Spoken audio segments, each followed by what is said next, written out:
Praise the lord. దేవుని నామానికి మహిమ కలుగును గాక. అందరికీ వందనాలు. బాగున్నారు కదా అందరూ? దేవుని పరిశుద్ధ గ్రంథము నుండి దేవుని వాక్యమును చదువుకుందాం. కీర్తన గ్రంథము 28వ కీర్తన 7వ వచనాన్ని చదువుకుందాం. యెహోవా నా ఆశ్రయము, నా కేడము, నా హృదయము ఆయన యందు నమ్మిక ఉంచెను గనక నాకు సహాయము కలిగెను. ఇక్కడ దావీదు అంటున్నాడు, నా హృదయము ఆయన యందు నమ్మిక ఉంచెను గనక నాకు సహాయము కలిగెను అంటున్నాడు. హెబ్రీయులకు రాసిన పత్రికలో మనము సహాయము కొరకు దేవుని కృపాసనముతో చేరాలి. సమయోచితమైన సహాయం పొందడానికి దేవుని కృపాసనముద్దకు చేరాలని బైబిల్ సెలవిస్తుంది. పరిశుద్ధ గ్రంథములు హెబ్రీయులకు రాసిన పత్రిక 4వ అధ్యాయము 16వ వచనము, మనము కనికరింపబడి సమయోచితమైన సహాయము కొరకు కృప పొందునట్లు ధైర్యముతో కృపాసనం వద్దకు చేరుదుము. కనుక దేవుని సహాయాన్ని మనం పొందుకోవాలంటే దేవుని కృపాసనం వద్దకు మనం చేరాలి. ఈ దేవుని వాక్యము సెలవిస్తుంది కదా, కనుక ఆయన వాక్యములో రాయబడినటువంటి మాట, మనము కనికరింపబడి సమయోచితమైన సహాయము పొందినట్లు కృపాసనము వద్దకు చేరుదుము. దేవుని కృపాసనం వద్దకు చేరాలి. దావీదు అంటున్నాడు, నా హృదయము ఆయన యెహోవా యందు నమ్మిక ఉంచెను గనక నాకు సహాయము కలిగెను అంటున్నాడు. దేవుని సహాయము మనం కలగాలంటే ఎవరికి దేవుని సహాయం కలుగుతుందంటే, మొట్టమొదటిగా దేవుని యందు నమ్మిక ఉంచు వారికి ఆయన సహాయము తప్పకుండా కలుగుతుంది. దేవుని యందు నమ్మిక ఉంచాలి. కనుక దేవుడున్నాడని, నన్ను వెదుకు వారికి ఫలము దయచేవాడని నమ్మవలెను కదా. దేవుని వాక్యం సెలవిస్తుంది కదా. పరిశుద్ధ గ్రంథములో హెబ్రీయులకు రాసిన 11వ అధ్యాయం 16వ వచనములో, విశ్వాసము లేకుండా దేవునికి ఇష్టలైనట అసాధ్యము, దేవుని యొద్దకు వచ్చేవాడు దేవుడు ఉన్నాడనియు తన్ను వెదుకు వారికి ఫలము దయచేవాడనియు నమ్మవలెను కదా అని ఉంది. దేవుని నమ్మాలి. నమ్ముటని వల్ల అయితే నమ్మువానికి సమస్తము సాధ్యమేని దేవుని యొక్క వాక్యం సెలవిస్తుంది. మార్కు సువార్తలో మనం గమనించినట్లయితే 9వ అధ్యాయంలో ఒక తండ్రి తన కుమారుడు మూగదయం పట్టి ఆ నురుగు గార్చుకొనుచు, పండ్లు కొరుకొనుచు, నాలుక కొరుకొనుచు ఆ నీళ్ళల్లో తరచుగా అగ్నిలో పడుతూ ఉన్నాడు. అయితే ఆయన దగ్గరికి తీసుకుని వచ్చారు. అయితే యేసు ప్రభు దగ్గరికి తీసుకొని రాకముందు తన శిష్యుల దగ్గరికి తీసుకొని వచ్చినప్పుడు శిష్యులు వాటిని ఎల్లగొట్టలేకపోయి అంటున్నాడు. కనుక దేవుని వాక్యం సెలవిస్తుంది, మార్కు సువార్త 9వ అధ్యాయము 18వ వచనములో, అది ఎక్కడ వాణ్ణి పట్టునో అక్కడ వానిని పడద్రోయును, అప్పుడు వాడు నురుగు కార్చుకొని పండ్లు కొరుక్కొనుచు మూర్చిల్లును, దాన్ని వెళ్ళగొట్టుడని నీ శిష్యులను అడిగితిని గాని వారి చేత కాలేదని ఆయనతో చెప్పెను. నీ శిష్యులను వారిని వెళ్ళగొట్టమని శిష్యుని అడిగితిని గాని అది వారి చేత కాలేదు అన్నాడు. అయితే యేసు ప్రభు వారు అంతో ఆ వ్యక్తి అంటున్నాడు, నీ వలనైతే 23వ వచనములో ఏమంటున్నాడంటే, కనుక నీ వలనైతే ఏమైనను నీ వలనైతే మా మీద కనికరపడి మాకు సహాయము చేయమనెను. అయితే యేసు ప్రభు అంటున్నాడు, అందుకే యేసు అంటున్నాడు, నమ్ముట నీ వల్ల అయితే నమ్మువానికి సమస్తము సాధ్యమే. కనుక నువ్వు నమ్మాలి. నమ్మితే నీకు సమస్తము సాధ్యమే అని చెప్తున్నాడు. కనుక యేసు ప్రభు సహాయం చేస్తాడని నువ్వు నమ్మితే నీకు సమస్తము సాధ్యమే.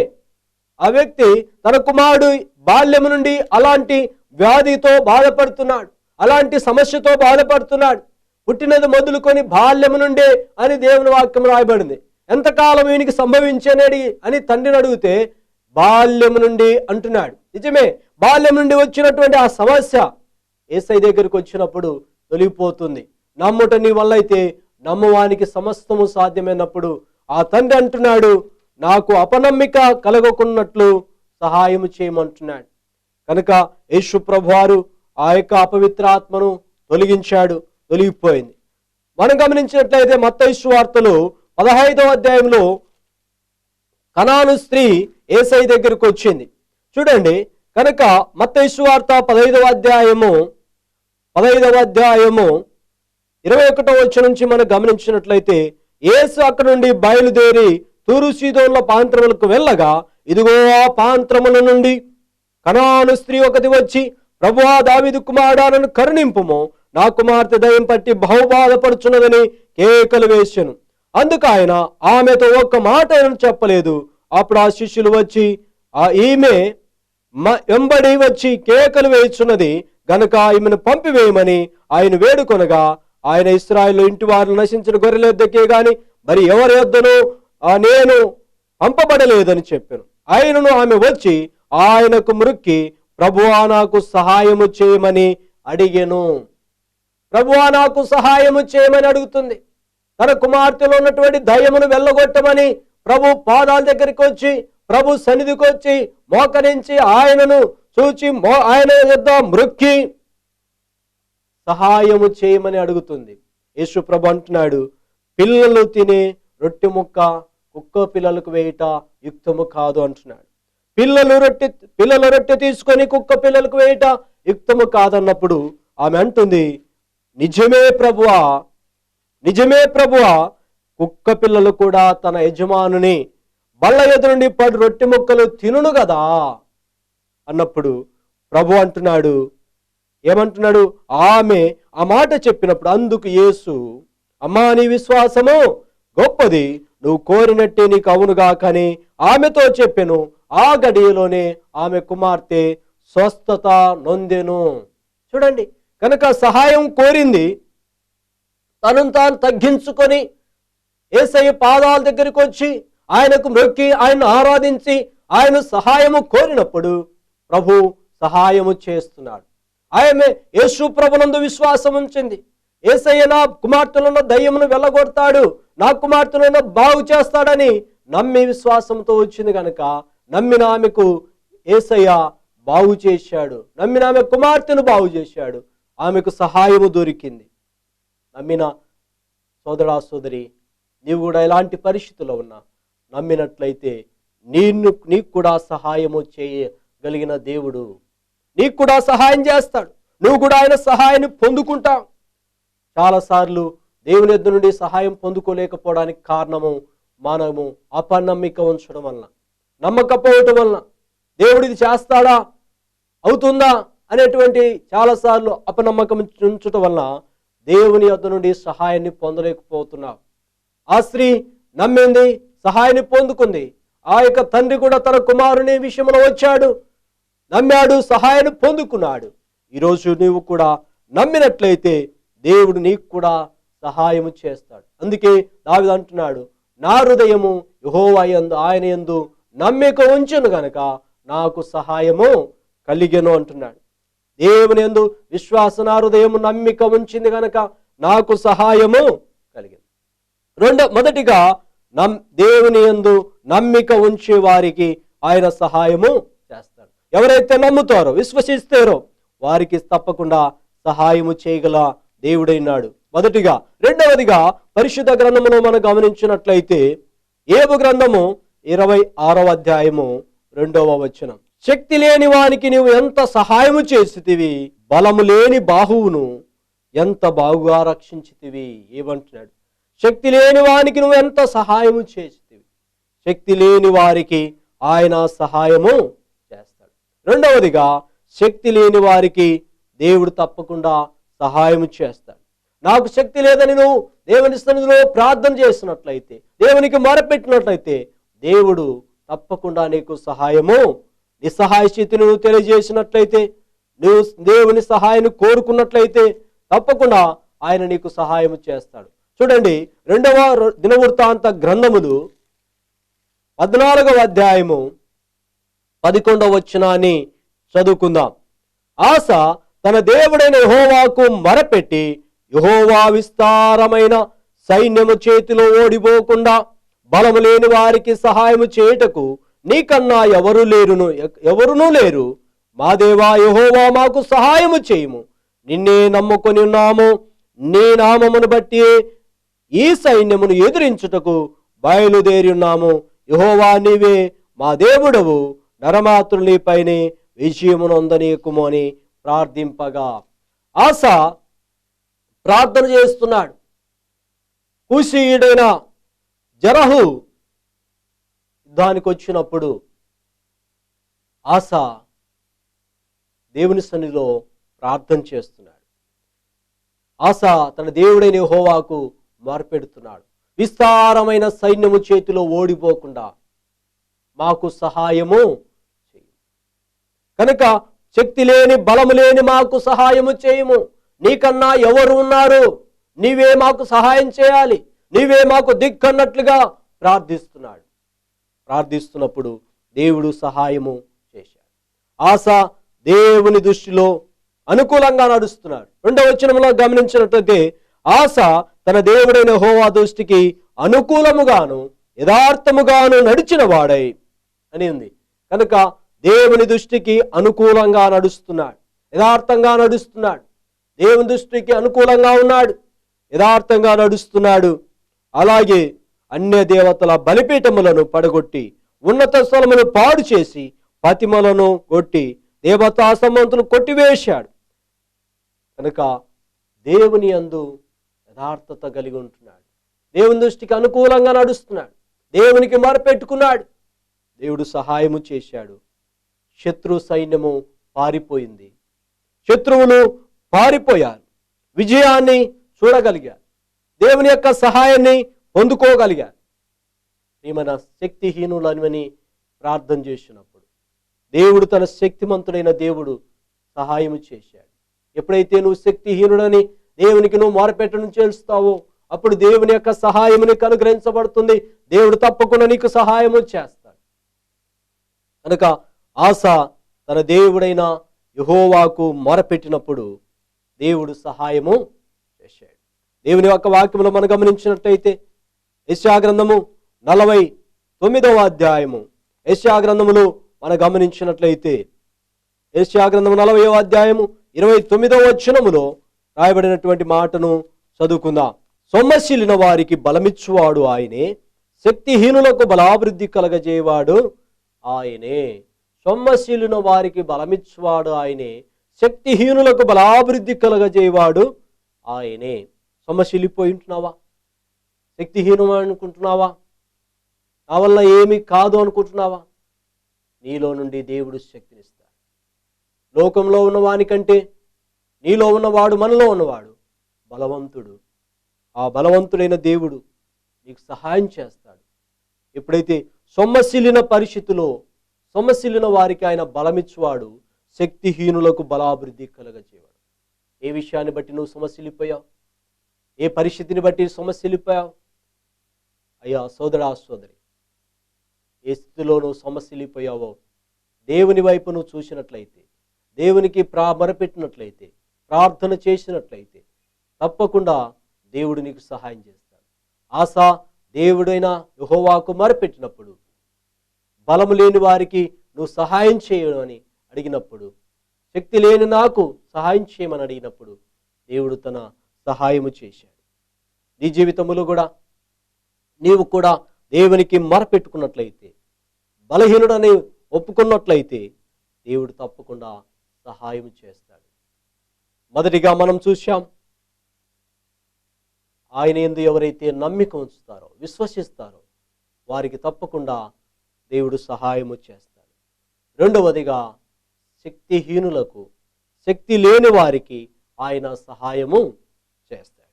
చూడండి, పరిశుద్ధ గ్రంథంలో మనం గమనించినట్లయితే, మూడవదిగా దేవుని యొక్క వాక్యములో మనం గమనించినట్లయితే, పరిశుద్ధ గ్రంథములో ఎబ్రీలకు రాసిన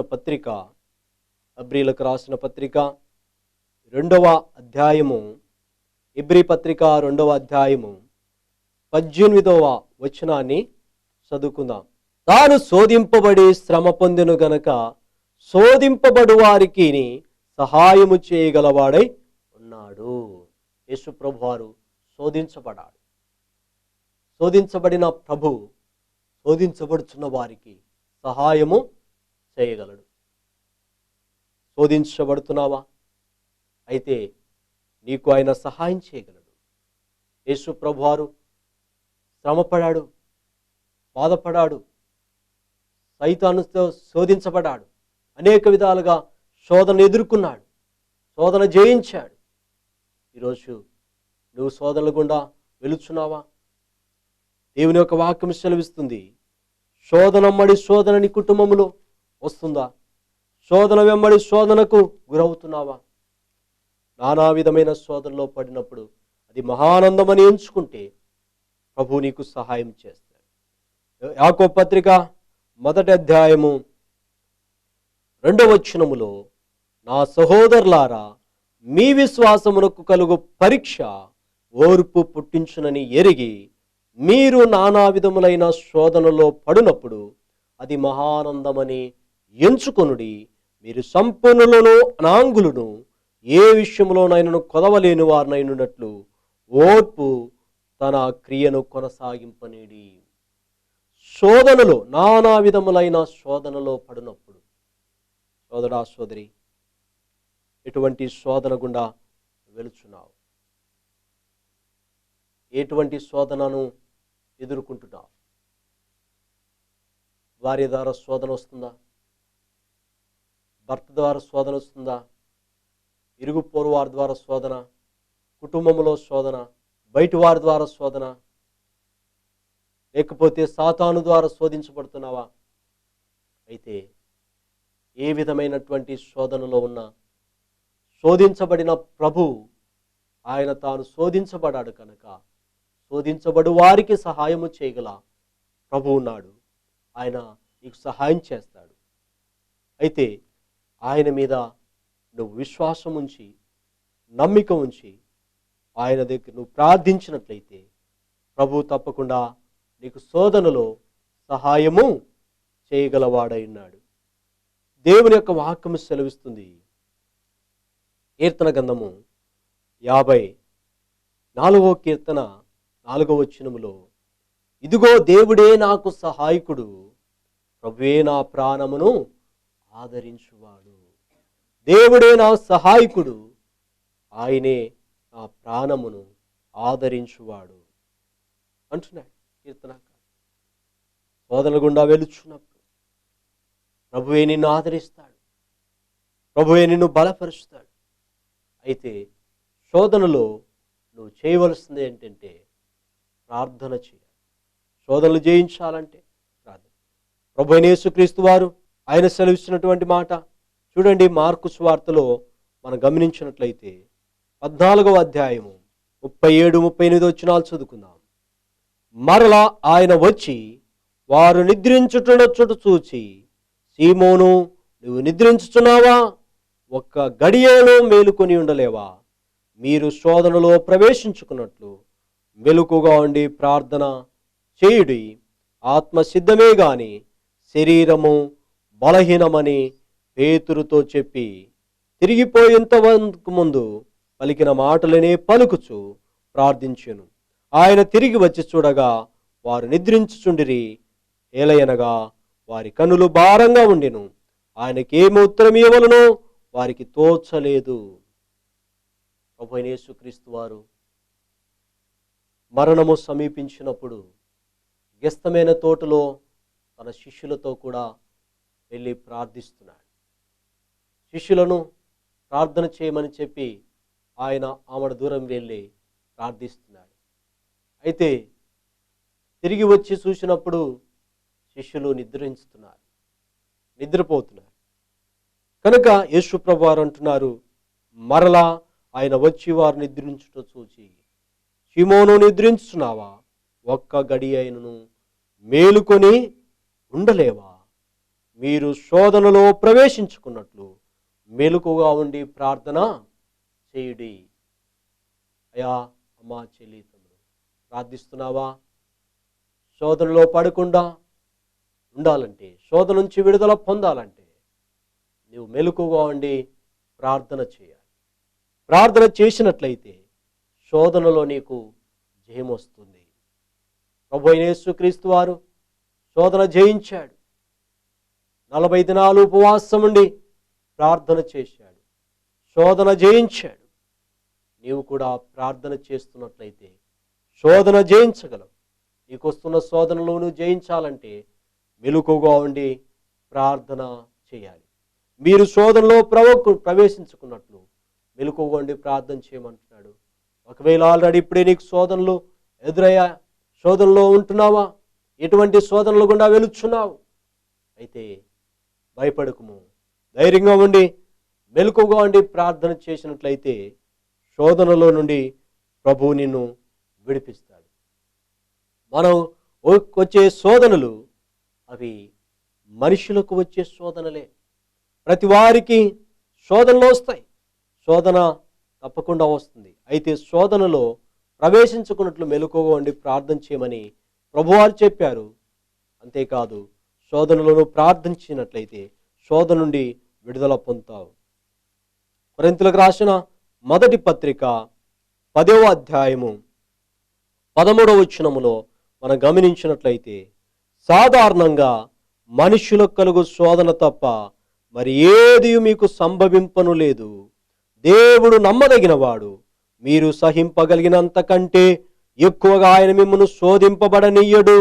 అంతేకాదు, సహింపగలుగుటకు ఆయన శోధనతో కూడా తప్పించుకుని మార్గమును కలుగజేయును. సాధారణంగా మనుషులకు కలుగు శోధన తప్ప మరి ఏది మీకు సంభవింపను లేదు. దేవుడు నమ్మదగినవాడు. దేవుడు నమ్మదగిన కనుక దేవుడు నమ్మదగినవాడు కనుక మీరు సహింపగలిగినంత కంటే ఎక్కువగా ఆయన మిమ్మను శోధింపబడనీయడు.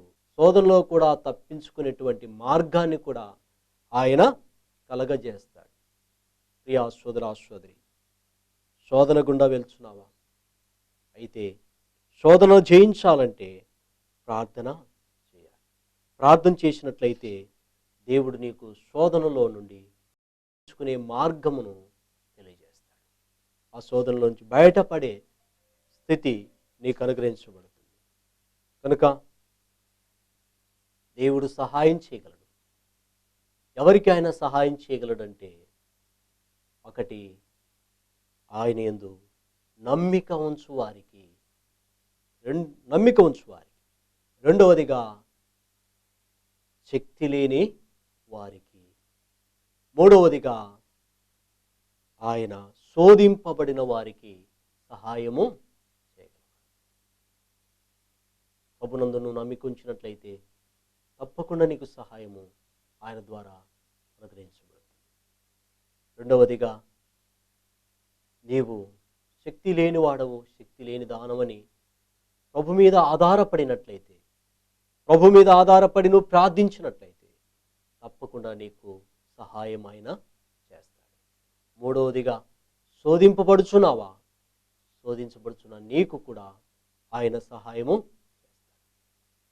కీర్తనకారుడు అంటాడు కదా, 108వ కీర్తనలో మనం గమనించినట్లయితే, 108వ కీర్తన 12వ వచనములో, 108వ కీర్తన 12వ వచనములో, మనుషుల సహాయము వ్యర్థము, శత్రువులను జయించుటకు నీవు మాకు సహాయము దయచేయము. దేవుని వలన మేము సూర్యకార్యాలు జరిగించదము, మా శత్రువులను దొరుకువాడు ఆయనే. కీర్తనకారుడైన దావీదు అంటున్నాడు, మనుషుల సహాయం వ్యర్థము, శత్రువులు జయించుటకు నువ్వు మాకు సహాయము, ఆయన సహాయం దయచేస్తాడు.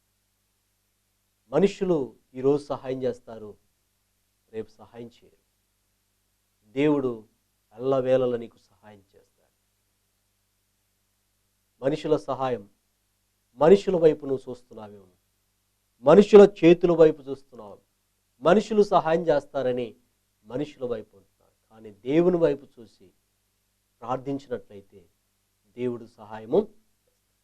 అమ్మా, అయ్యా, నీ పరిచర్యలో దేవుడు సహాయం చేస్తాడు, నీ కుటుంబంలో విషయంలో దేవుడు సహాయం, నీ పిల్లల విషయంలో దేవుడు సహాయం చేస్తాడు, అన్ని విషయాల్లో దేవుడు సహాయం చేస్తాడు. అయితే దేవుని యందు నమ్మిక ఉంచాలి. శక్తి లేని నేనని నువ్వు దేవుని మీద ఆధారపడాలి. శోధించబడుచున్న నీకు ఆయన సహాయం చేయడానికి సిద్ధంగా ఉన్నాడు. దేవుని మీద ఆధారపడు, ప్రార్థన చేయి. దేవుని చిత్తములో చేసే పరిచర్యకు దేవుని సహాయము ఎప్పుడు తక్కువ కాదు. దేవుడు నీకు జీవితములో దైవ చిత్తానుసారంగా నువ్వు జీవించినట్లయితే, దేవునికి ఇష్టకరమైన జీవితం జీవిస్తున్నట్లయితే దేవుడు తప్పకుండా నీకు సహాయము చేస్తాడు, నీ కుటుంబానికి సహాయం చేస్తాడు, అన్ని విషయాల్లో దేవుడు సహాయం చేస్తాడు. ప్రభు తన మాటలు దీవించును గాక. ప్రార్థన చేసుకుందాం. అయ్యా, మా చెల్లి తమ్ముడు, దేవుడు నాకు సహాయం చేయలేదంటున్నావా? దేవుడు నాకే సహాయం చేశాడని కృంగిపోతున్నావా? దేవుడు తప్పకుండా సహాయం చేస్తాడు. నువ్వు ఆయన యందు నమ్మిక ఉంచాలి. నమ్మిక ఉంచి ప్రార్థన చేసినట్లయితే, విశ్వాసం ఉంచినట్లయితే, నమ్మినట్లయితే తప్పకుండా దేవుడు నీకు సహాయం చేస్తాడు. కనాను స్త్రీ తన కుమార్తె విషయంలో దేవుని సహాయాన్ని అడిగింది, తను తాను తగ్గించుకుంది, దేవుని సహాయాన్ని కోరింది, దేవుడు సహాయం చేశాడు. తన కుమార్తెలో నా దయాన్ని వెళ్ళగొట్టాడు, బాగు చేసి సహాయం చేశాడు. ఆశ, శత్రువుడు జయించడానికి మాకు శక్తి చాలదు, ఈ గొప్ప విస్తారమైన సైన్యాన్ని జయించడం మాకు శక్తి చాలదని ప్రార్థన చేసినప్పుడు, బలం లేని వారికి నీవే సహాయం చేయమని ప్రార్థన చేసినప్పుడు సహాయం చేశాడు. శత్రువులు పారిపోయేట్టుగా చేశాడు, జయము అనుగ్రహించబడాడు. ఆశా జీవితంలో దేవుని వైపు చూశాడు, దేవుని మీద ఆధారపడ్డాడు, దేవునికి ప్రార్థన చేశాడు, సహాయం పొందుకున్నాడు. శోధించబడుచున్న వారికి ఆయన సహాయం చేస్తాడు. శోధింపబడుతున్నావా? యేసు ప్రభువారు కూడా శోధించబడాడు, శోధన జయించాడు. ఆయన అంటున్నాడు, శోధించబడుచున్నా నేను తాను శోధింపబడాడు కనుక శోధింపబడు వారికి ఆయన సహాయం చేయగలవాడు. అమ్మా, శోధనలో ఉన్నావా? దేవుని వైపు చూసి ప్రార్థించి, మెలకువగా ఉండి ప్రార్థించి దేవుని సహాయం అనుగ్రహించు. మొదటిగా నమ్మిక ఉంచాలి, రెండవదిగా శక్తి లేని వారికి ఆయన సహాయం చేస్తాడు, మూడవదిగా శోధింపబడిన వారికి సహాయం చేస్తాడు. ప్రార్థన. అతి మిక్కిలిగా మమ్మల్ని ప్రేమిస్తున్న మా తండ్రి, దయగలిగిన దేవా, నువ్వు సహాయము చేయగలిగిన దేవుడు ప్రభువా. ఎవరికి ఏ సహాయం కావాలనో, ఎవరు ఏ సహాయం కొరకు ఎదురు చూస్తున్నారో కనిపెట్టుకున్నారు ప్రభువా. నీ యందు నమ్మికుంచిన వారికి నువ్వు తప్పకుండా సహాయం చేస్తావు. శక్తిహీనులకు సహాయం చేస్తున్నారు, శోధించబడుతున్న వారికి కూడా సహాయం చేస్తారు ప్రభువా. ఎవరైతే నీ యందు నమ్మిక వస్తున్నారో, ఎవరైతే శక్తి లేని వారమని నీ మీద ఆధారపడి ప్రార్థిస్తున్నారు, శోధించబడుతూ మెలకుగా ఉండి ప్రార్థన చేస్తున్నారు, వారికి సహాయం చేసి దేవుడు ప్రభా జ్ఞాపకం చేసుకోండి. బలహీనులు బలపరచండి, రోగులు స్వస్థపరచండి, అవసరతలు తీర్చండి, వారి కొరతలు తీర్చండి, కరులు తీర్చండి, ఆదుకోండి ప్రభా. శోధించబడుతున్న బిడ్డలు ఆ శోధనలో జయం అనుగ్రహించండి. ప్రతి శోధన నుంచి విమోచించబడ్డానికి, విడిపించబడ్డానికి సాయం, నెమ్మది సమాధానం దయచేయండి, శాంతిని దయచేయండి. యేసయ్యా, అప్పులలో, కష్టాలలో, ఇబ్బందుల్లో, వ్యాధుల్లో, బాధల్లో ఉన్న బిడ్డలు జ్ఞాపకం చేసుకోండి. అన్ని పరిస్థితుల్లో మీరు సహాయం చేసి బలపరచుమని మా ప్రార్థన అంగీకరించండి. యేసయ్యా, ఈ పరిచర్య కొరకు ఇవి స్పాన్సర్ చేసిన కుటుంబాన్ని, వారిని, వారి పిల్లలు దీవించే ఆశీర్వదించమని, కార్యక్రమం అనేకులకు ఆశీర్వాదకరంగా ఉండడానికి సార్ దాసుని ఇంకా మీరు బలపరిచి వాడుకునమని యేసు పరిశుద్ధ నామమున ప్రార్థన చేసి అడిగి వేడుకొని పొందినాము తండ్రి, ఆమెన్. నా తండ్రి అయిన దేవుని ప్రేమ, ప్రభు అయిన యేసుక్రీస్తు వారి కృప, పరిశుద్ధాత్మని సహవాసము, సమాధానము అందరికీ తోడైనను గాక. ఆమెన్. అందరికీ వందనాలు.